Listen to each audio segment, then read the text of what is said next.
நண்பர்கள் அனைவருக்கும் வணக்கம். இன்னைக்கு நம்ம இந்த வீடியோவில் தமிழகம் முழுவதும் ரேஷன் அட்டை தொடர்பாக புதிய அறிவிப்பு ஒன்று வெளியாகி இருக்கு. ஸோ அதை பற்றி தான் இப்போ நம்ம பார்க்க போகிறோம். தமிழ்நாட்டில் மொத்தம் 2,24,19,359 குடும்ப அட்டைகள் உள்ளன. ரேஷன் கார்டு என்பது வெறும் பொருட்கள் வாங்க பயன்படும் அட்டையாக மட்டுமல்லாமல் தமிழக அரசின் பல்வேறு சலுகைகள் பெறுவதற்கான அடையாள அட்டையாகவும் உள்ளது. குறிப்பாக அரசின் மக்கள் நலத்திட்டங்களுக்கு இந்த குடும்ப அட்டைகளே முக்கிய பங்காற்றுகின்றன. வெள்ள நிவாரணம், கொரோனா நிவாரணம், பொங்கல் தொகுப்பு மற்றும் மகளிர் உரிமை தொகை ஆகியவை ரேஷன் கார்டு அடிப்படையில் தான் கணக்கெடுக்கப்பட்டு வழங்கப்பட்டு வருகின்றன.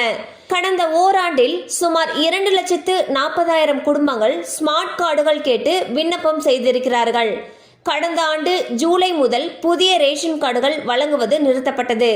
இதனால் புதிதாக விண்ணப்பித்தவர்களுக்கு குடும்ப அட்டை இன்னும் வழங்கப்படாத நிலையில் மக்களவை தேர்தல் முடிந்த பிறகு குடும்ப அட்டைகள் வழங்கப்படும் என்ற தகவல்கள் வெளியாகியுள்ளன.